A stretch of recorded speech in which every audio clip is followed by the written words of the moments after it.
नमस्ते friends, gardening with वंदना में आपका स्वागत है। आज मैं आपको गुलाब के पौधे में खाद कैसे देनी है इस सितंबर के महीने में उसको बताऊंगी। अगर आपने रीपॉट किया हो प्लांट को तो रीपॉटिंग के साथ ही आपको दे देना है, और अगर आपने रीपॉट नहीं किया हो, अभी करने का इरादा नहीं हो, या आपने बरसात में कर लिया हो, तो उसको प्लांट को कैसे खाद देनी है आज उसी के बारे में दिखाऊंगी। और क्या क्या खाद देनी है, नॉर्मल सी ऑर्गेनिक खाद ही देंगे जिससे कि प्लांट में कार्बनिक तत्वों की बढ़ोतरी हो। और इससे पिछली वीडियो में मैंने आपको पोटेशियम ह्यूमेट देने के लिए बताया हुआ था, वो भी आपको देना है। पोटेशियम ह्यूमेट या ह्यूमिक एसिड आपको देना है, जिससे कि प्लांट में जो कार्बनिक तत्व हैं वो अच्छे से बढ़ें। अभी इस टाइम में आप देखेंगे कि प्लांट में क्लोरोसिस की समस्या बहुत आती है। ये सब आयरन की कमी, मैग्नीशियम की कमी की वजह से होता है। तो इस प्लांट में भी मेरे देखिए आयरन और मैग्नीशियम की कमी मुझे लगता है कि है। और जो पूरे साल बारिश के टाइम में क्या होता है कि बहुत सारे जो भी न्यूट्रिएंट होते हैं वो पानी बार बार गिरने से वो सारे ही गिर जाते हैं। और मौसम भी थोड़ा ऐसा होता है कि कभी बहुत हीट है और कभी मौसम में बहुत ठंडक है। तो ये सारे उतार चढ़ाव गुलाब को देखने पड़ते हैं। और ख़ास करके जिनके प्लांट टेरेस पर रखे हुए हैं उनके जो पौधे हैं उनको बहुत ज़्यादा स्ट्रगल करना पड़ता है। तो ये सारे स्ट्रगल मेरे भी पौधों को करना पड़ता है, और जिससे कि थोड़ी सी इनमें दिक्कत आती है। बरसात के बाद लगभग अमूमन आप सभी पौधों में देखेंगे तो इस तरह के पत्ते होने शुरू हो जाते हैं, वो गुड़हल हो, गुलाब हो, कोई भी इस तरह की हो। तो इसमें ये डेफिशिएंसी दिखाता है कि इसमें मैग्नीशियम की कमी कभी कभी है, या कभी आयरन की कमी हो जाती है, या मिट्टी एसिडिक नहीं है, उसकी वजह से भी ये सारे दिक्कत होती है। ये जो पत्तियों में ये हल्का ऐसे ये नसें दिखने लगती हैं, या हल्के पीले रंग के पत्ते होकर के गिरने लगते हैं। तो अगर ऐसा हो रहा है तो कोई घबराने की बात नहीं है। जो मैं खाद दूंगी वो इसकी जो ग्रोथ है वो धीरे धीरे करके अच्छी करेगा ये। और ये सारी पत्तियां जो अभी आपको पीली दिख रही हैं, ये सारी पत्तियां अपने आप गिरेंगी पीली होकर के। जो भी पुराने पत्ते होते हैं वो ऑलरेडी गिरते हैं और नए पत्ते आते हैं।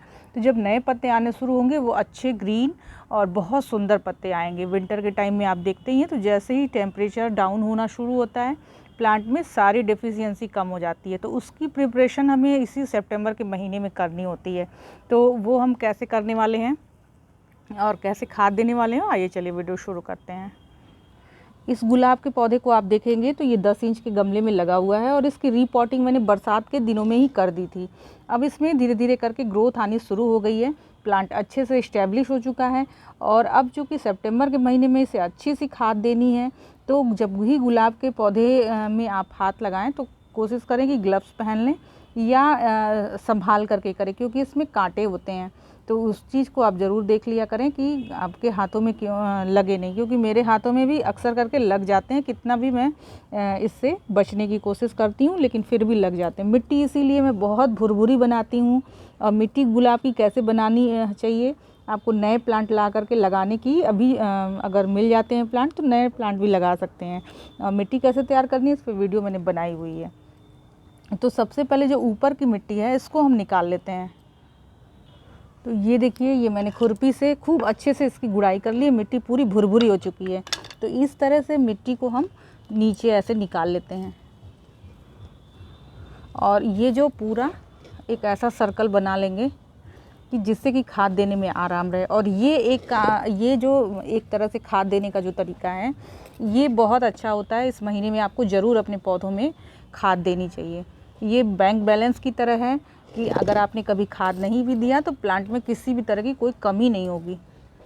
तो आप क्या करें कि ऐसे गमले की मिट्टी, अगर ये दिन के समय आप काम कर रहे हैं तो 1 आध घंटे आप इसको ऐसे ही, गुलाब के जो जड़ें हैं इसको ऐसे ओपन ही रहने दें, ताकि इसमें थोड़ी धूप लग जाए, स्टेरिलाइज हो जाए। जितनी भी इसकी जड़ें हैं वो अगर खुल करके स्टेरिलाइज हो जाती हैं, ये देखिए इसकी जड़ें दिखाई देने लगी हैं, ये देखिए इसकी जड़ें। अब इसमें हमें क्या करना है, वो जो खाद देनी है वो मैं आपको दिखाती हूँ। तो ये देखिए, ये मैंने वर्मी कंपोस्ट लिया हुआ है, गोबर की भी खाद आप ले सकते हैं। ये है कि कंपोस्ट अच्छी रहे। देखिए ये बहुत अच्छी सी डिकम्पोज हुई है। और ये है बोन मील, ये देखिए इसमें बोन मील है, नहीं सॉरी नीम खली है। ये नीम खली को आप जब हाथ में लेंगे तो उसमें बड़ी अच्छी सी नीम की सुगंध आती है। ये देखिए, ये नीम खली है और ये है बोन मील। तो इसे मैं अब निकाल के आपको दिखाती हूँ। तो ये देखिए, ये है नीम खली और ये है बोन मील। ये दोनों ही एक मुट्ठी से ज़्यादा ही होगा, कम नहीं होगा। तो ये एक गमले में एक एक मुट्ठी हमें ये लेना है और इसके साथ ही साथ वर्मी कंपोस्ट लेनी है। कम से कम एक गमले में 10 इंच का गमला है तो 250 ग्राम के करीब मैं इसमें दूँगी। तो सबसे पहले तो ये दोनों ही खादों को देते हैं और ऐसे किनारे किनारे हम रिम में दे देंगे। और अब इसमें हम डालते हैं ये वर्मी कंपोस्ट। तो ये देखिए, ये पूरी लगभग ऐसा आपको बिछाना है इसमें कि 2 इंच की लेयर लगे। और ये आपने कर लिया तो आपके जो पौधे हैं उसमें किसी भी तरह की ये जो पीले पत्ते होने की या कलियां गिरने की या कलियां सूख जाती हैं आ करके, ये सब कुछ भी नहीं हो। बहुत बार होता है कि कलियां खिल नहीं पाती हैं गुलाब की या किसी भी पौधे की, वो सारी चीज़ें इस तरह से खाद देने से कभी नहीं होती हैं। तो ये 2 इंच की लेयर लगभग मैंने देखिए बिछा ली है, बिल्कुल देखिए ब्लैक मिट्टी ये हो गई है। और अब इसके बाद हम ये जो मिट्टी हमने निकाली थी ये भी अच्छी खासी खाद वाली है और इसी की लेयर हम बिछा देंगे इस पे। इसमें आपको एप्सम सॉल्ट भी अगर आप चाहें तो मिला सकते हैं 1 चम्मच, और 1 चम्मच फंजीसाइड पाउडर भी मिला सकते हैं साफ़ का। लेकिन मैं इतना ही दे दूंगी क्योंकि नीम खली है और फंजीसाइड पाउडर ऐसे भी कभी कभी 15-20 दिनों में एक बार मैं पानी में घोल करके सभी प्लांट्स में दे देती हूँ, तो वो अलग से आपको देने की ज़रूरत नहीं है।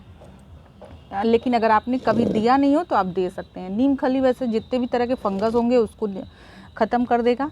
और इसके अलावा आप और जो लिक्विड खाद बनाते हैं जैसे डीएपी और सरसों खली की खाद है उसको भी कभी कभी आप दे सकते हैं। अब जो बरसात अगर आपके यहाँ ख़त्म हो गई है तो आप अपने प्लांट्स में दे सकते हैं, तो वो भी दे सकते हैं। और ये इस तरह से सितंबर के महीने में आपको खाद तो दे ही देनी है।